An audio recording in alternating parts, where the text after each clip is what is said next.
Thank you for being here again. It is time for today's Chloe's Inbox. Hello, DJ Chloe. Gusto ko po sana ulit humingi ng advice. Ako yung nagpa-advise before na married, pero hindi na kami ng asawa ko at wala na kaming pagmamahal sa isa't isa. Nangyari nga po na bumukod kami ng mga anak ko pero naiwan sa kanya yung panganay ko. Kinaya ko naman kahit maliit lang ang inuupahan namin at hindi kalakihan ng sweldo, nakaka-survive naman. Pero may nangyari sa panganay namin na naiwan sa kanya. Nabarkada at hindi niya daw kayang disiplinahin kaya nag-decide ako na bumalik na lang kasi ayaw din namang sumama sa akin ang panganay ko. Siguro dahil hindi ko mabigay ang mga luho niya. Bumalik kami kaso nang minsang wala ako sa bahay, akala niya tulog na tulog ang pamangkin ko. Pinagtangkaan niyang gawa ng masama na minsan niya nang ginawa nung 10 years old pa lamang ito. Ito na yung naging problema namin noon kaya nawala ang lahat ng pagmamahal ko sa kanya. Ngayon gusto na naman niyang gawin ulit. Halos masiraan na ako ng ulo dahil lahat pala ng pinapakita niya para magkaayos kamay hindi pala totoo. Masyado pong personal tong problema ko na to pero gulong-gulo na po kasi ang isip ko.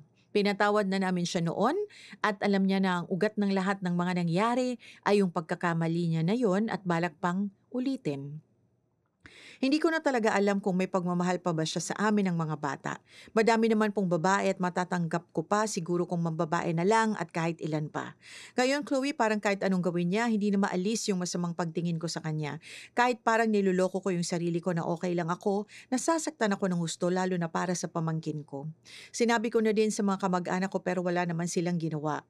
Masakit yung ginawa niya. Ngayon kahit yung bunsong anak ko na babae, ayaw kong maging close sa kanya. Sobrang tamang hinala na ako palagi. Please, ano po kayang pwede kong gawin? Nahihirapan po ako sa sitwasyon ko ngayon, wala po akong masabihan. Thank you and please hide ng identity ko. Thank you and God bless. Kinaya mo na pala, bakit bumalik ka pa? Hindi madisiplina, ayaw sa yung sumama. Paano ba? Iyon lang yung part na yon ang problema, no? Pero I think in time makukumbinsi mong sumama yon. Pero baka siguro nandun siya sa tatay niya, knowing na ugali ng tatay niya, ganon, may pagkamanyakis pala. Baka hindi rin naman siya didisiplina, so kaya nakakabuelo. 'Di ba? Yung anak mo na naiwan doon. Dapat nga wala ka na lang iniwan sa kanya. Mahirap yung mga ganyan 10 years old, pinagtangkaan niya, pedophile yan. My goodness.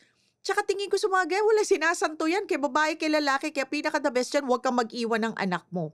You know, it's disturbing enough to know that he has done it already to your niece or pinagbalakan niya and he got away with it.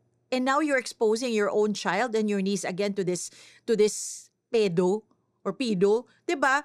Girl, run for your lives! Wag lang ikaw isukbitin mo lahat ng anak mo. Girl, wag na.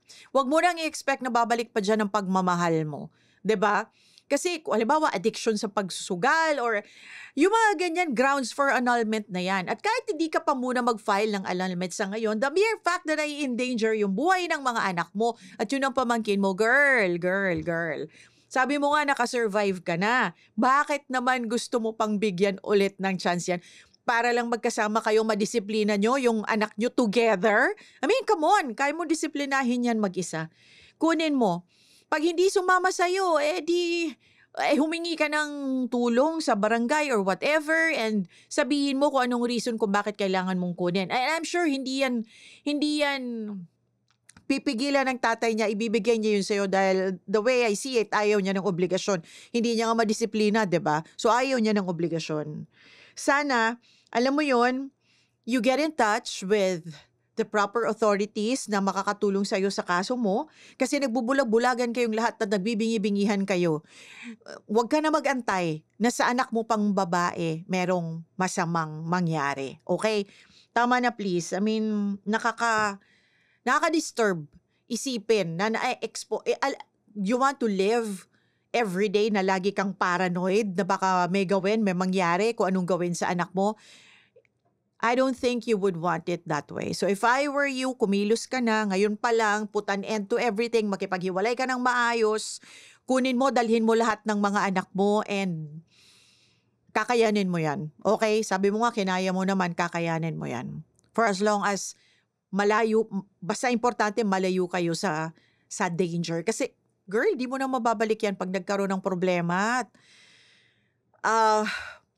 tawag dito, mapahamak ang sino mang anak mo, mas grabe pa ang magiging problema mo. So, Kat, I hope, eh, makapag-isip ka ng tama at maayos at makapagdesisyon ka at next time wala nang balikan pa. Hey, thanks for watching! For more exclusive videos and Artist interviews, you can check out our videos by clicking here. And don't forget to follow us on our social media accounts too. Links are in the description below.